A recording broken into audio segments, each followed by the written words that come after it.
Hello दोस्तों, स्वागत है आपका स्टूडेंट या स्टडी चैनल में। दोस्तों आज हम लोग पढ़ेंगे अध्याय थर्ड। इसके पहले मैंने आपको अध्याय जो थर्ड पढ़ाया था उसका पार्ट 1, पार्ट 2 और पार्ट 3 करके पार्ट होगा, जिसमें कि मैंने फर्स्ट वाले पार्ट में आपको कुछ रूल बताए थे, जिसमें 3 रूल था और उस पर एग्जाम्पल लगाया था। एग्जाम्पल में क्या था कि पहले रूल था, 3 रूल थे, जिसमें रूल था फर्स्ट नंबर, उसे पहले रिवीजन कर देते हैं। रूल नंबर फर्स्ट था, यदि a1/a2 is not equal to b1/b2, 2 चर वाले रैखिक समीकरण है जिसमें a1/a2 is not equal to b1/b2 था, तो उस समीकरण का अद्वितीय हल था। अद्वितीय हल का मतलब होता है केवल एक हल। और दूसरा था a1/a2 is equal to b1/b2 is equal to c1/c2, तो उस समीकरण के कितने हल थे? अनेक हल थे, अर्थात ये दोनों रेखाएं एक दूसरे के संपाती थी। संपाती का मतलब होता है कि जब एक लाइन पे दूसरी लाइन को खींच दिया जाता है, जैसे ये एक लाइन है और इस पर कोई दूसरी लाइन खींच दिया जाता है, तो इसी के ऊपर कोई दूसरी लाइन खींच दिया जाए तो ये दोनों संपाती लाइनें होती हैं, ठीक। और तीसरा कंडीशन पढ़ा था, यदि a1/a2 is equal to b1/b2 is not equal to c1/c2 था तो उस समीकरण का कोई हल नहीं था। कोई हल नहीं, क्यों नहीं था? क्योंकि वह दोनों रेखाएं एक दूसरे के क्या थी? समांतर थे, और समांतर रेखाएं कभी एक दूसरे को प्रतिच्छेदित नहीं करती हैं, और जब प्रतिच्छेदित नहीं करती हैं तो इसका कोई हल नहीं होगा। तो इस सवाल को हल नहीं करेंगे और इसका सीधा लिख देंगे, इस समीकरण का कोई हल नहीं होगा। फिर मैंने एक एग्जाम्पल, टोटल एग्जाम्पल सॉल्व कर दिया था, आप लोग देख लीजिएगा। अगर कोई समस्या होगी तो आप हमसे पूछ सकते हैं। आज हम लोग एक्सरसाइज हल करेंगे, वह एक्सरसाइज होगा कौन सा? 3A, ठीक। और हर्षरूप शर्मा से हम लोग सॉल्व कर रहे हैं, और जो 3A की प्रश्न 3A का होगा, तो आप एक्सरसाइज 3A देखिए। और इसमें जो एक्सरसाइज नंबर फर्स्ट है उसको ध्यान से देखिएगा। NCERT की सवाल है, जिसमें 1 2 3 4 5 6 7 8 9 10 और सभी NCERT की बहुत ही इंपॉर्टेंट है। जैसा कि आपको पता होगा कि कोरोना महामारी के चलते हुए आपका सिलेबस 30% काट दिया गया, जिसमें कि दूसरा चैप्टर बहुपद नहीं है और ये 2 चर वाला रैखिक समीकरण है। और 2 चर वाले रैखिक समीकरण में इसमें देखेंगे ये सभी NCERT की सवालें हैं, तो ये काफ़ी इंपॉर्टेंट है, तो आप इसको बहुत ध्यान से पढ़िएगा। ऐसी सवालें पूछने के चांस ज़्यादा होते हैं और पूछे भी जाते हैं। तो देखिए, लिखा गया था नंबर 1, जो सवाल थी उसमें लिखा गया था, आफताब अपनी पुत्री से कहता है, आफताब था वो अपनी पुत्री से कहता है कि 7 वर्ष पूर्व मैं तुमसे 7 गुनी आयु का था। 7 वर्ष पूर्व मतलब, पूर्व मतलब होता है पहले, और बाद का मतलब होता है कि वो फ्यूचर की बात कर रहा है। तो ये 7 वर्ष पहले की बात कर रहा था। सपोज दैट अगर आज आफताब 30 साल का है और उसकी जो पुत्री है वह 10 साल की है, तो 7 साल पहले उसकी पुत्री कितनी साल की होगी? 3 साल की होगी। और जो आफताब होगा वह कितने साल का होगा? वह तो ऐसा तो हो ही नहीं सकता कि 7 साल पहले वह 30 साल का ही हो, वह भी तो 7 साल पहले कम आयु का रहा होगा, वह 23 साल का होगा। तो जब इस प्रकार की सवालें लगाते हैं तो हम लोग एक सिंपल तरीके से लगाएंगे और ज़्यादा कुछ करेंगे नहीं। हम लोग यहाँ पे प्रेजेंट लिख देंगे, प्रेजेंट का मतलब कि जो चल रहा, ठीक। और यहाँ पे लिखेंगे पास्ट, पास्ट का मतलब जो बीत चुका है, और यहाँ पे लिखेंगे फ्यूचर, ठीक। जब एज वाली सवाल आती है कि वह उससे 2 गुना था, वह उससे 3 गुना था या 3 गुना होगा, तो ऐसी सवालों को लगाने के लिए एक सिंपल तरीका लगाएंगे, जिसमें हम लोग लिखेंगे प्रेजेंट टाइम में जैसे आपकी आयु हो। अगर जैसे आज आप 14 साल के हो, कक्षा 9 में, कक्षा 10th में पढ़ रहे होंगे, तो आप 14 साल के हैं, तो 4 साल पहले आप कितने साल के होंगे? कितने साल के थे? तो 4 साल पहले 14 में से 4 घटेगा ना, तो कितने साल के होंगे आप? 10 साल के हो जाएंगे। कहने का मतलब कि जब हम लोग पास्ट में जाएंगे तो अपनी आयु में से माइनस करेंगे, और जब हम लोग फ्यूचर में जाएंगे तो अपनी आयु में क्या करेंगे? प्लस करेंगे, ठीक। जैसे आज आप कक्षा 10 में पढ़ रहे होंगे, तो जहाँ तक उम्मीद है कि आप लोग 14 साल के होंगे, और कोई 15 साल का भी होगा, ऐसा भी हो सकता है कोई 12-13 साल का भी होगा। जैसे सपोज दैट आप 14 साल के हैं प्रेजेंट टाइम में, मैंने कहा 5 साल बाद कितने साल के हो जाएंगे, तो 14 और 5 मिलकर कितना हो जाएगा? 19 साल, ठीक। तो इसी बेस पे हम लोग सवाल लगाएंगे। आफताब अपनी पुत्री से क्या कहता है कि 7 वर्ष पूर्व, 7 वर्ष पूर्व मतलब वो 7 साल पहले की बात कर रहा है, तो कहने का मतलब इसकी आयु में से 7 साल माइनस करेंगे। अगर हमने उसकी पुत्री और उसके जो आफताब है उसकी आयु का पता नहीं है, तो हमने पुत्री मान लिया, माना करेंगे जो पुत्री की आयु है, आप लिखना माना, जो पुत्री की आयु है वह मैंने मान लिया x वर्ष। कितना वर्ष? x वर्ष। आफताब की आयु का पता नहीं है तो आफताब की भी आयु मान लिया, आफताब की आयु कितनी हो गई?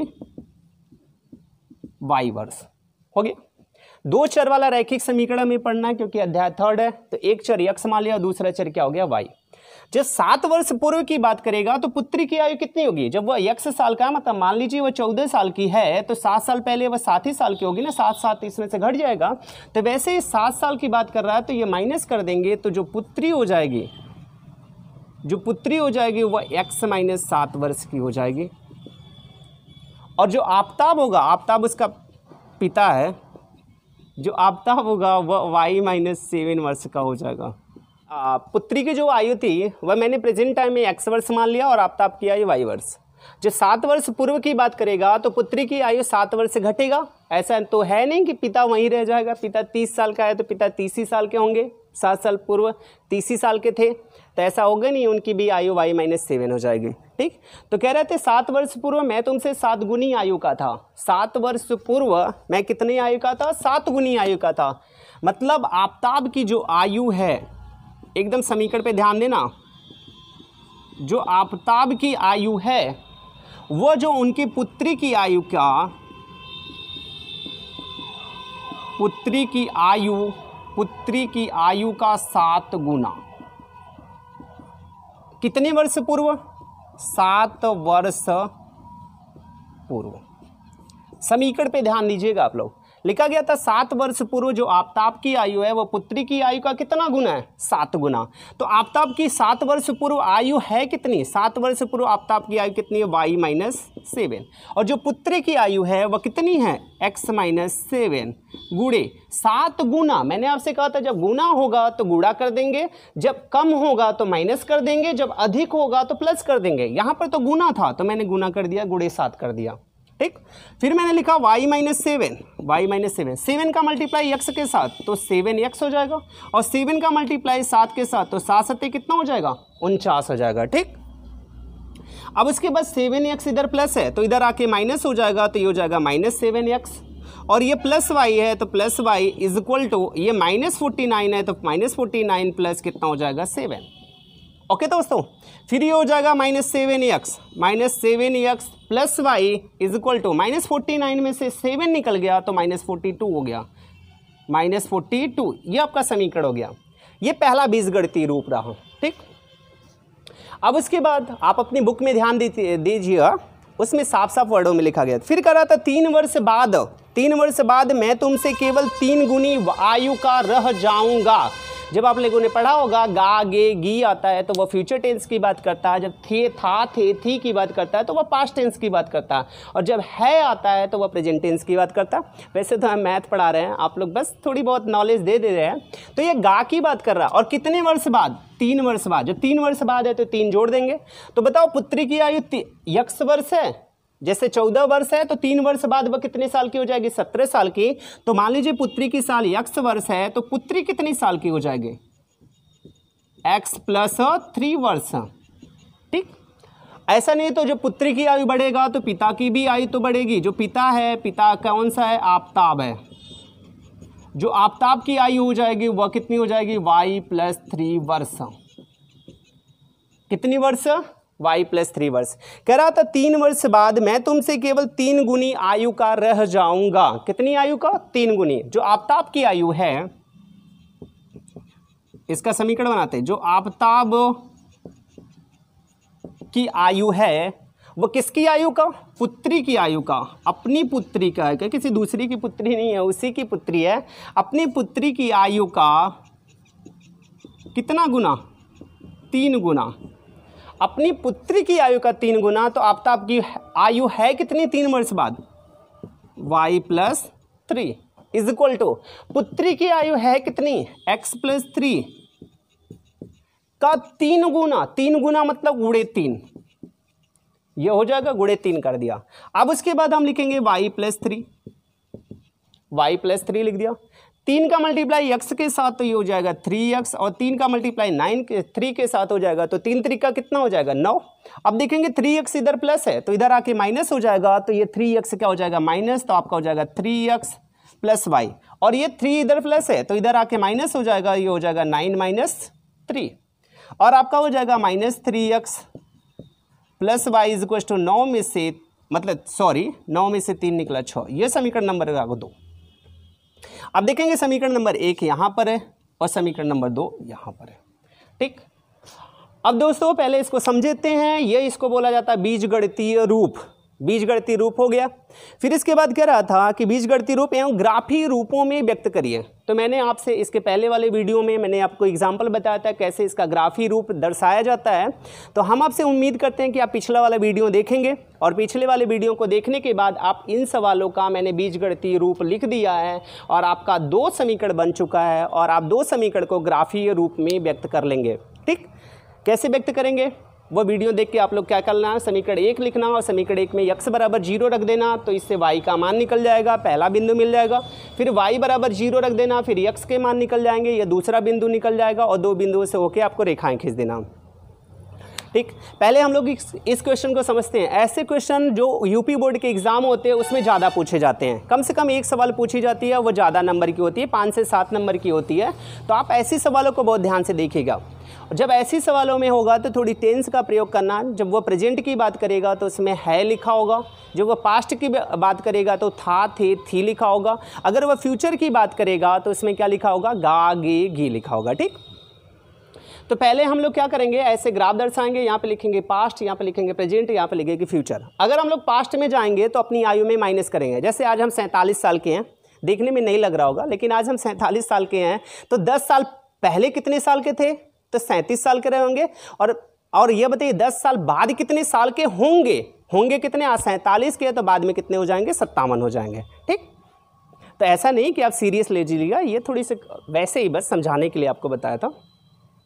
तो प्रेजेंट है, तो प्रेजेंट में आप दोनों की आयु मान लेना। पुत्री की आयु कितनी है, x वर्ष, और आफताब की आयु कितनी है, y वर्ष।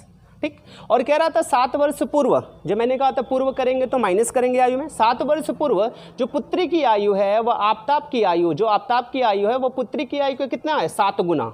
तो पहले बताओ 7 वर्ष पूर्व, पहले तो आयु तो पता होनी चाहिए। 7 वर्ष पूर्व पुत्री की आयु कितनी होगी, x - 7, क्योंकि उसकी आयु x है, तो x - 7, और आफताब की आयु कितनी होगी, y - 7।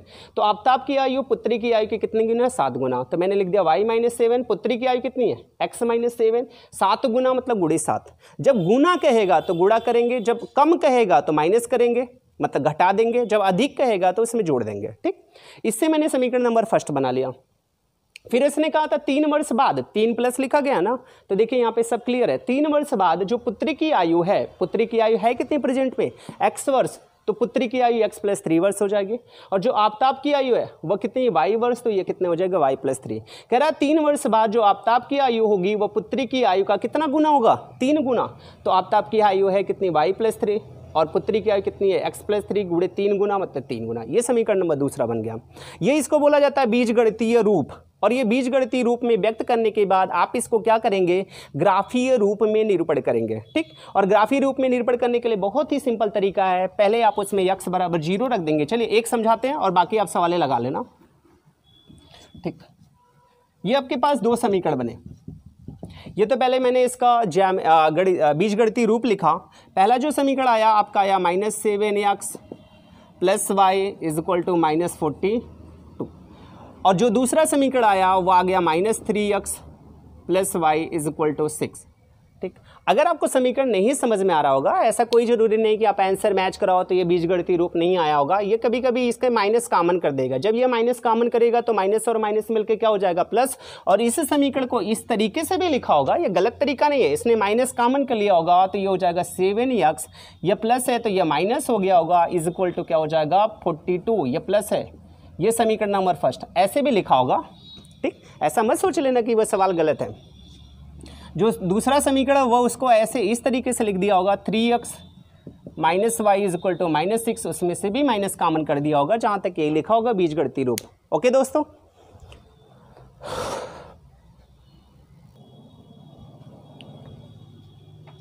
दोस्तों, ये रहा बीजगणितीय रूप। कभी कभी ऐसा होता है दिमाग में आता है। अगर हमने जो पुत्री था मैंने यक्ष माना था, अगर आप चाहें तो पुत्री को वाई मान लीजिए और पिता को यक्ष मान लीजिए। वैसे भी सॉल्व करेंगे तो समीकरण इसी तरीके से बनेगा। और अगर आपको समीकरण, अगर आंसर पे आप न जाइएगा कि आंसर कुछ आएगा, दोनों का आंसर सेम आएगा और बीजगणितीय रूप थोड़ी सा अलग हो सकता है, क्योंकि उसने पुत्री को वाई मान लिया होगा और पिता को यक्ष मान लिया होगा, मतलब आफ्ताब को यक्ष मान लिया होगा। तो समीकरण यही होगा। हम इसको सॉल्व करके आपको दिखाते हैं कि इसका आंसर एकदम सटीक आएगा और चेक करके भी हम आपको आंसर बताते हैं, ठीक। और हम आपसे उम्मीद करते हैं कि आप ग्राफीय निरूपण कर लेंगे, और ग्राफीय निरूपण अगर नहीं कर पाते हैं तो आप पहले वीडियो देख लीजिएगा, हमने तो समीकरण बना ही दिए। चलिए इसको सॉल्व करते हैं। पहला समीकरण लिखा गया था 7x, ठीक। चलिए इसी को सॉल्व करते हैं। ये तो वैसे ही लिख दिया, ये आपका समीकरण था। यहाँ पे देखेंगे यक्ष का गुणांक कितना -7 और y का गुणांक है प्लस। यहाँ यक्ष का गुणांक है -3 और y है प्लस, और यहाँ पे माइनस। देखेंगे ये y और y समान है, लेकिन ये प्लस है तो इसको क्या कर दें, माइनस कर दें। ये माइनस है तो इसको क्या करें, प्लस। इसके सामने कोई चिन्ह नहीं है तो माइनस। y से क्या हो गया, कैंसिल। ये जो है इसको बोलते हैं विलोपन विधि। अभी आपको जिक्र करेंगे कि विलोपन विधि और प्रतिस्थापन विधि और वज्र गुणनखंड विधि नेक्स्ट वीडियो में बताएंगे। अब देखेंगे यह -7x लिखा गया था, यह -3x लिखा गया था। माइनस नहीं माना जाएगा, प्लस माना जाएगा। तो 7 बड़ा है कि 3, 7 बड़ा है, 7 का चिन्ह माइनस है, तो ये हो गया -4x। अब देखेंगे यह -4 है, ये -42 है, -6 है, दोनों माइनस है, आपस में जुड़ जाएगा तो -48 आ जाएगा। तो x बराबर, इधर देखेंगे -4 का क्या है, गुणा है, तो इधर आके भाग हो जाएगा, तो ये हो जाएगा -48 बाई क्या हो जाएगा, -4। ये ना हो जाएगा, माइनस और माइनस आपस में डिवाइड होगा, 4 1 कम 4, 4 2 8, तो यक्स बराबर कितना आ गया, 12 वर्ष। यक्स आपने किसको माना था, पुत्री को। आपने देखा होगा जब मैंने प्रेजेंट, पास्ट और फ्यूचर करके समझा रहे थे तो यक्स बराबर पुत्री था। तो जो पुत्री की आयु आया, पुत्री की आयु कितना हो गया, 12 वर्ष। अब उसके बाद हमें पिता की आयु चाहिए, तो आप समीकरण 1 में मान रख दीजिए या समीकरण 2 में, दोनों से मान आपका समान आएगा। तो हम लिखेंगे समीकरण 1 से, जो समीकरण आपको आसान दिखे उसी में रख देना। समीकरण 1 से, जब समीकरण 1 में x बराबर 12 रखेंगे तो यहाँ पर होगा -7 गुणी कितना हो जाएगा, 12 plus y is equal to कितना हो जाएगा, -42, ठीक। 12 सत्ते कितना हो जाएगा, 84, और 84 इधर माइनस होगा तो इधर आके प्लस हो जाएगा, तो -42 प्लस कितना हो गया, 84। और 12 सत्ते 84 होता है ना, पढ़ा आता है, बहुत सही आता होगा, उम्मीद करते हैं कक्षा 10 में पढ़ रहे होंगे। 8 में से 4 निकला 2, 4 में से 2 निकला 2, और 8 में से 4 निकला, तो y बराबर कितना हो गया, 42 वर्ष। और y किसको माना था आपने, आफ्ताब को माना था। तो आफ्ताब की आयु कितना आया, 42 वर्ष, और पुत्री की आयु कितना आया, 12 वर्ष। कोई कहे कि यह समीकरण आपका गलत है, तो ऐसा कुछ नहीं होगा, क्योंकि यह समीकरण एकदम सही है। आंसर पे न जाइएगा, क्योंकि हमने माना दूसरा था, क्योंकि आफ्ताब की आयु को मैंने यक्ष माना था, वाई माना था, और पुत्री की आयु को यक्ष माना था। तो पुत्री की आयु 12 वर्ष और आफ्ताब की आयु 42 वर्ष। अब कोई कहे गलत है या सही है, तो आप इसको आंसर चेक करके बता सकते हैं। आंसर चेक करिए, यहाँ पे मैंने कहा था प्रेजेंट, यहाँ पे मैंने कहा था पास्ट, और इधर कहा था फ्यूचर, ठीक। मैंने कहा था कि जब हम लोग पास्ट में जाएंगे तो माइनस करेंगे, जब हम लोग फ्यूचर में जाएंगे तो क्या करेंगे, प्लस करेंगे। सवाल को बहुत ध्यान से पढ़ना, क्योंकि हर साल बोर्ड की परीक्षाओं में ऐसे सवाल पूछे जाते हैं, ठीक। तो जब हम माइनस करेंगे और इधर क्या करेंगे, प्लस करेंगे, तो आप देखेंगे पुत्री की आयु कितना है, 12 वर्ष। तो यहाँ पे लिख दिया पुत्री, शॉर्ट फॉर्म में समझिएगा, पुत्री की आयु कितना है, 12 वर्ष। और पिता की जो आयु है, पिता मतलब होता आफ्ताब, जो आफ्ताब की आयु है वह कितना है, 42 वर्ष, ठीक, 42 वर्ष। अब देखिए 7 वर्ष पूर्व चलते हैं। जब 7 वर्ष पूर्व चलेंगे तो 7 माइनस करेंगे कि नहीं करेंगे। 7 वर्ष पूर्व जो पुत्री की आयु होगा, तो 12 में से 7 निकला, कितना हो गया, 5 वर्ष। और जो पिता की आयु है, आज वो 42 साल के हैं, तो 5 वर्ष, 7 वर्ष पूर्व कितने साल के होंगे, तो 7 माइनस कर देंगे तो ये 35 वर्ष हो जाएगा। और 35 और 7 में देखिए 5 सत्ते 35, कहने का मतलब जो पिता है वो पुत्री से कितना गुना है, 7 गुना है कि नहीं है। तो हमारी सवाल सही हुई, ठीक। फिर आगे चेक करते हैं, 3 वर्ष बाद, कितने वर्ष बाद, 3 वर्ष बाद। जब 3 वर्ष बाद की बात करते हैं तो 3 प्लस कर दिया जाएगा, तो वो जो पुत्री की आयु होगा, तो 3 वर्ष बाद, आज वो 12 साल की है, तो 3 साल बाद कितने साल की होगी, तो पुत्री कितने साल की हो जाएगी, 15 वर्ष की हो जाएगी कि नहीं होगी, 15 वर्ष की हो जाएगी। जो पिता होगा, पिता मतलब आफ्ताब, ध्यान देना, पिता मतलब कितने साल का हो जाएगा, 42 और 3 मिलकर कितना हो गया, 45 वर्ष, ठीक। अब देखो 3 वर्ष बाद, आपकी सवाल है ना, 3 वर्ष बाद जो पुत्री की आयु मतलब पिता की आयु है वो पुत्री की आयु का 3 गुना रह जाएगा। देखो 15 तियां 45, 3 वर्ष रह गया। इसी वजह से यह आपकी सवाल सही है। और यह जो बीजगणितीय रूप, चाहे आप यह लिखें चाहे बीजगणितीय रूप यह लिखें, सभी बीजगणितीय रूप आपका क्या है, सही है। जब सही है तो आपका आंसर भी सही है। और आप लोग इसका ग्राफी निरूपण कर लीजिएगा। ओके दोस्तों, अब इसके बाद हम समीकरण 2, 3 और 4, ये तीनों समीकरण का हम आपको बीजगणितीय रूप बताते हैं। और बीजगणितीय रूप बताने के बाद हम आपसे उम्मीद करते हैं कि आप सवालों का ग्राफी निरूपण कर लेंगे। और ग्राफ से ही सॉल्व करना और वैसे नहीं सॉल्व करना, ठीक, इस तरीके से सॉल्व नहीं करना था। बस आपको मैंने आंसर बता दिया। और आंसर बताने के लिए कोई कह देगा कि आपका आंसर गलत है, तो आप उसे कैसे चेक करके बता सकते हैं कि आपका आंसर सही है या गलत है, ठीक। और किसी की बातों पर विश्वास मत करिएगा, आप अपनी सवाल को खुद लगाइए और खुद उसे चेक करिए। दूसरी सवाल, ठीक, आंसर सबका सेम आएगा। दूसरी सवाल में लिखा गया था 2 किग्रा सेव और 1 किग्रा अंगूर का मूल्य कितना रुपए, 160 रुपए था मतलब पास्ट में उसने खरीदा था, कभी खरीद लिया होगा, पैसे वैसे रहा था। तो इस समय तो पैसे तो होंगे नहीं, तो खरीदेगा कैसे। तो लिखा गया था 2 किग्रा सेव और 1 किग्रा अंगूर का मूल्य कितना, 160 रुपये था, ठीक। अब उसमें न तो उसने किग्रा दिया, 1 किग्रा का दाम दिया था, न तो सेव का न तो अंगूर का।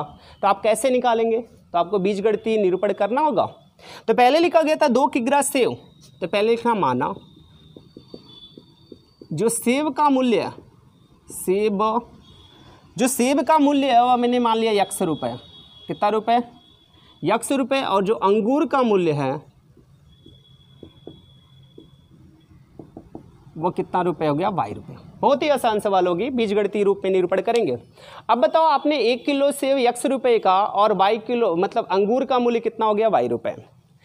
वैसे ही मान के चलिए, अगर 1 किलो सेब 80 रुपये का मिल रहा है तो 2 किलो कितने का मिलेगा, 80 दूना 160। 3 किलो का मूल्य कितना होगा, 80 दूना 160, 8 त्रिक का 24, 240 रुपये। तो आप करते क्या, उसमें मल्टीप्लाई करते जाते हो। तो उसने 2 किग्रा सेव खरीदा और आपने सेव का मूल्य है कितना, 100 रुपये। 1 किलो जो सेव का मूल्य है वह 100 रुपये, तो 2 किलो सेव का मूल्य कितना हो जाएगा, 2x। और y किलो अंगूर का मूल्य क्या हो जाएगा, plus 1 into y, 1 into y. 1 किग्रा का मान लेना, दोनों एक ही किग्रा के बराबर। उसने दिया कितने रुपए, 160 रुपये। ये समीकरण नंबर 1 बन गया। ये आपका बीजगणितीय रूप हो गया।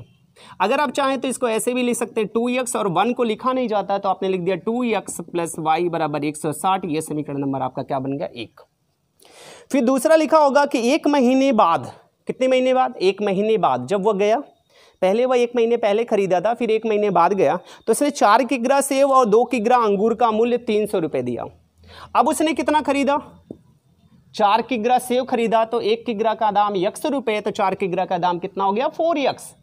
और प्लस 2 किग्रा अंगूर खरीदा, तो अंगूर का मूल्य है कितना, 1 किग्रा का, 1 किग्रा अंगूर का मूल्य कितना है, y रुपये, तो 2 किग्रा का 2y प्लस हो जाएगा क्योंकि दोनों जोड़ के लेगा, ऐसा तो होगा नहीं। अंगूर और सेव के दाम को जोड़ के उसने कितने रुपए ले लिए, 300 रुपये। कितने रुपए ले लिए, 300 रुपये। ये समीकरण नंबर 2 हो गया। यह आपका बीजगणितीय रूप हो गया। कौन सा रूप हो गया, बीजगणितीय रूप। देखेंगे यहाँ पे 4x, यहाँ पे 2x, यहाँ पे 300। और इसमें से देखिए 2 कॉमन है। जब 2 कॉमन है तो इसको ऐसे भी तो लिख सकते हैं, 2 कॉमन कर ले, कॉमन हो गया तो 2 दूना कितना हो गया, 2x हो गया कि नहीं हो गया। प्लस यहाँ से 2 कॉमन कर लिया तो यहाँ क्या बचा, y बचा, यहाँ पे क्या बच गया, 300। क्या बचा, 300 बचा। और देखेंगे 2 का गुणा है तो इधर आके भाग हो जाएगा, तो आपका हो जाएगा 2x plus y is equal to 300/2 हो जाएगा। और आपका समीकरण हो जाएगा 2x plus y is equal to 150। ये समीकरण कौन सा हो गया, 2। देखेंगे यह समीकरण आपका 2 हो गया, इसको समीकरण 2 मान ले, और यही समीकरण 2 है, इसी का रूप है। और ये समीकरण नंबर फर्स्ट है। ठीक, चीज़ें समझना, इसमें ये समीकरण फर्स्ट रहा और ये समीकरण सेकंड रहा। इसको समीकरण सेकंड को थोड़ी से तोड़ दिया तो इसको समीकरण सेकंड मान लिया, समीकरण थर्ड मान लिया। अगर आप चाहें तो कोई कन्फ्यूजन हो रहा हो तो इसे समीकरण थर्ड मान लीजिए, कोई समस्या नहीं होंगे। तो दोस्तों इस सवाल को बैठते हैं। पहले 1 महीने पहले कोई गया था सेव लेने, जैसे आप ही गए थे 1 महीना पहले, तो आपने 2 किग्रा सेव खरीदा और 1 किग्रा अंगूर खरीदा, तो आपने 160 रुपये दिए और आपने दाम आपको नहीं पता था तो आपने लिख दिया माना सेव का मूल्य कितने, 100 रुपये और अंगूर का मूल्य कितना, 22 रुपये। तो जब 2 किग्रा खरीदा तो उसका 1 किग्रा का x रुपये, तो 2 किग्रा का कितना हो जाएगा 2x, और अंगूर का मूल्य y रुपये, तो 1 × y बराबर 160 रुपये, आपने इतना दे दिया। ये बीजगणितीय रूप हो गया। और जब आपने 4 किग्रा सेब और 2 किग्रा अमरूद मतलब अंगूर खरीदा तो उसका दाम 300 रुपये था, तो यहाँ पे देखेंगे 2 कॉमन कर लिया और इसे कैंसिल कर दिया, 2x + y = 150 आ गया। इसमें देखेंगे x का गुणांक कितना 2 और x का गुणांक 2 है, तो x के गुणांक को a1 से लिखा जाता है, इसमें a2 से लिखा जाता है, तो 2/2 बराबर 1 हो जाएगा। y के गुणांक को b1 से लिखा जाता है और y के गुणांक को b2 से लिखा जाए, b1/b2 करेंगे तो 1/1 = 1 हो जाएगा। और 150/160/150 ये कभी बराबर होगा नहीं, बराबर होगा। कहने का मतलब आपने कैलकुलेशन जब करके देखेंगे ये बीजगणितीय रूप हो गया, और इसे ग्राफी द्वारा हल करेंगे, ग्राफ के द्वारा। तो हम आपसे उम्मीद करते हैं कि आप ग्राफ द्वारा हल कर देंगे। अगर कोई समस्या होगी तो आप हमसे कमेंट बॉक्स में पूछ लेना, हम नेक्स्ट वीडियो में आपको डिस्कस कर देंगे। आप देखेंगे इसमें a1/a2 = b1/b2 है, लेकिन is not equal to c1/c2। Third वाली कंडीशन मैच कर रही है रूल से। जब थर्ड वाली कंडीशन मैच करती है तो ये दोनों रेखाएं क्या होंगी, समांतर होंगी। जब समांतर होंगी तो समांतर रेखाओं का कोई हल नहीं होता है। तो इस समीकरण का कोई हल नहीं होगा, न तो दाम निकलेगा अंगूर का, न तो सेब का दाम निकलेगा, बस इसका कोई हल नहीं होगा। ये दोनों रेखाएं एक दूसरे की क्या होंगी, समांतर होंगी। ओके दोस्तों, हल करके देखिएगा। कोई भी समस्या होगी मुन्ना तो आप हमसे पूछ सकते हैं, हम तो यहीं बैठे रहेंगे। ओके, सवाल नंबर 3 बीजगणितीय रूप दिखाते हैं। लिखा गया था 2 रेल पटरियां समीकरणों द्वारा निरूपित गई इस स्थिति को ज्यामितीय रूप में व्यक्त करिए। जैसे ये लिखा गया था 2 रेल की पटरियां, वो ज्यामितीय रूप में व्यक्त करना था, मतलब इसको ग्राफी रूप में निरूपण कर दीजिए। वह पहले से बीजगणितीय रूप दिया गया। तो आपने जब ग्राफी निरूपण करते हैं तो पहले x = 0 रख देते हैं, फिर y = 0 रख देते हैं, 2 बिंदु निकल जाता है और 2 बिंदु से कितनी रेखाएं खींची जाती हैं, 1, और 1 बिंदु से कितनी रेखाएं, अनंत रेखाएं खींची जाती हैं। तो उम्मीद करते हैं कि आप सवाल नंबर 3 लगा लेंगे, ये काफ़ी आसान सवाल है। और सवाल नंबर 4 का हम डिस्कस करते हैं। ठीक, सवाल नंबर 4 को लगाते हैं, देखते हैं ये कैसे लगती है। लिखा गया था 5 पेंसिल और 7 कलमों का मूल्य 50 रुपये। न तो पेंसिल का दाम दिया, न तो कलम का दाम, न तो पेंसिल का न तो कलम का दाम दिया, इसने बस 50 रुपये दिए, तो इसने उसको उठा के 5 पेंसिल और 7 कलम दे दिए। ठीक, फिर देखो इसने पेंसिल का दाम नहीं दिया, तो आप लिखना होगा माना पेंसिल का दाम बराबर x रुपये, जो कलम का दाम कितना हो जाएगा y रुपये। ऐसी सवालें बहुत अच्छी होती हैं और ऐसी सवालें पूछने के चांस बहुत ही अधिक होते हैं। तो आप दोस्तों ये जो पहली, दूसरी और तीसरी सवाल लगाई गई है, ऐसी सवालों को तीसरी और चौथी ये सवाल बहुत ध्यान से लगाइएगा। कोई भी समस्या होगा तो आप हमसे पूछ सकते हैं। तो लिखा गया था 5 पेंसिल, तो मैंने लिखा पेंसिल का दाम था x रुपये और कलम का दाम कितना था y रुपये।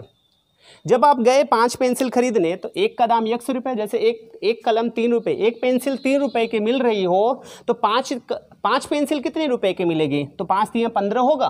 तो वैसे ही x रुपये हैं तो आपको समीकरण के अनुसार यह क्या हो जाएगा 5x प्लस उसने कहा 7 कलम खरीदे, कलम का दाम कितना y रुपये, तो 7 कलम का दाम 7y प्लस y दोनों जोड़ के कितने रुपए दे दिए 50 रुपये। ये समीकरण नंबर 1 हो गया।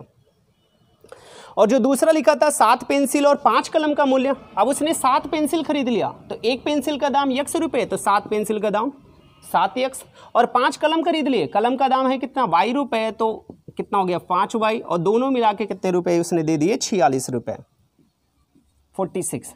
ये समीकरण नंबर क्या बन गया 2 बन गया। तो कह रहा था एक पेंसिल और एक कलम का मूल्य ग्राफीय विधि से ज्ञात कीजिए। जब ग्राफीय विधि की बात करता है तो दोस्तों तो आप समीकरण 1 को उठाना, समीकरण 1 को उठाने के बाद आप x = 0 रख देना। जब x = 0 रखोगे तो y का मान निकल जाएगा, और फिर y = 0 रख देना तो x का मान निकल जाएगा। 2 बिंदुओं से एक रेखा खींची जाती है और इसे उठा के आप हल कर देना ग्राफीय विधि से, और कोई समस्या नहीं होगी। हम आपसे उम्मीद करते हैं यह इसका बीजगणितीय रूप रहा और आप इसे ग्राफीय रूप में निरूपण कर देना। ठीक, और जो इसकी दूसरी सवाल है, दूसरी सवाल का डिस्कस करते हैं। सवाल नंबर 4 की दूसरी, 4 की दूसरी सवाल में लिखा गया था कक्षा यक्ष में मतलब कक्षा 10 में, यक्ष का मतलब होता है 10 के 10 विद्यार्थियों ने एक गणित की पहली प्रतियोगिता में भाग लिया। 10 विद्यार्थी क्या किए, गणित में भाग लेते हैं। कोई प्रतियोगिता होती है या परीक्षा होती है उसी में भाग लेते हैं 10 विद्यार्थी। ओके, फिर इसके बाद क्या किया, यदि लड़कियों की संख्या लड़कों की संख्या से 4 अधिक हो, लड़कियों की संख्या लड़कों की संख्या से कितनी अधिक हो, 4 अधिक हो। अब लड़कों की संख्या दिया गया है नहीं, तो लड़कियों की संख्या, तो प्रतियोगी में लड़कों और लड़कियों की संख्या ज्ञात कीजिए। तो उसने कहा जो लड़कों की संख्या है,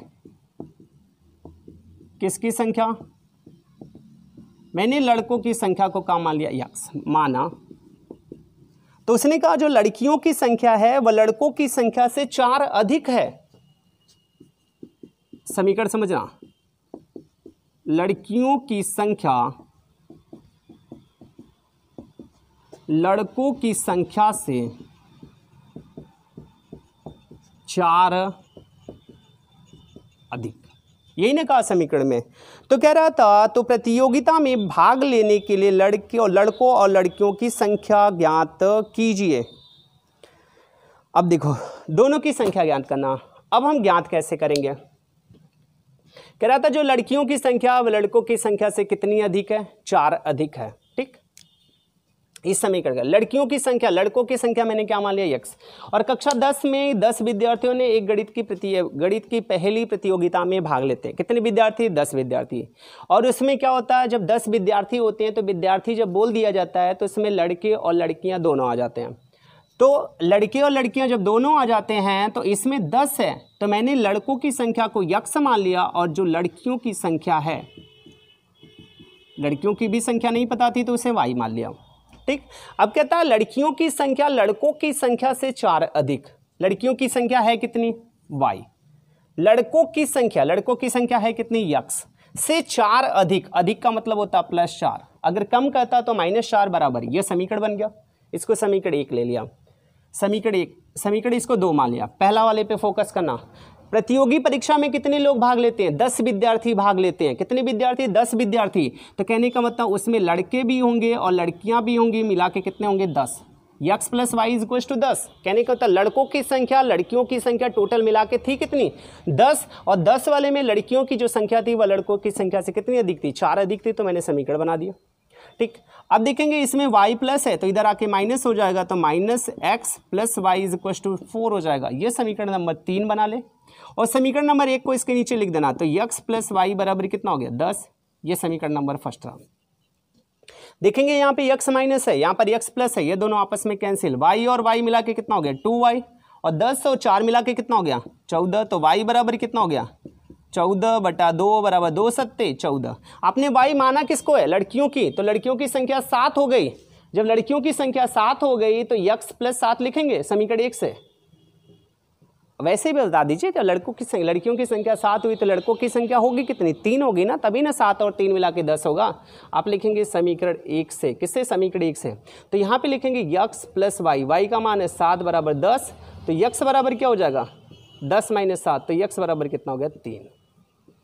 आप देख देना x किसको माने हो, लड़कों की संख्या है कितनी, 3, और लड़कियों की संख्या कितनी हो गई, 7, क्योंकि y बराबर 7 आया था। और चेक करके देखो लड़कियों की संख्या लड़कों की संख्या से 4 अधिक है, क्योंकि लड़के 3 हैं और लड़कियां 7 हैं, तो 4 अधिक हुए ना।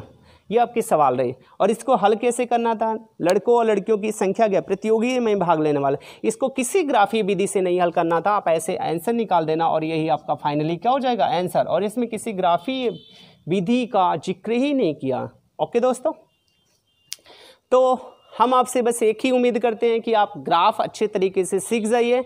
अगर ग्राफ में कोई समस्या होगी तो आप हमसे पूछ सकते हैं, ठीक, कमेंट बॉक्स में। हम उसको नेक्स्ट वीडियो में आपको ग्राफ बना के दिखा देंगे, जबकि इसके पहले वाले वीडियो में मैंने ग्राफी निरूपण किया था एग्जाम्पल में, इसी वजह से इसका नहीं किया, बस इसका बीजगणितीय निरूपण कर दिया। ओके दोस्तों, तो आप लोग स्वस्थ रहिए, मस्त रहिए और सवालें लगाते रहिए। अगर कोई समस्या होगी तो आप हमसे कॉन्टेक्ट कर लेना। ओके दोस्तों, थैंक यू आप लोगों को।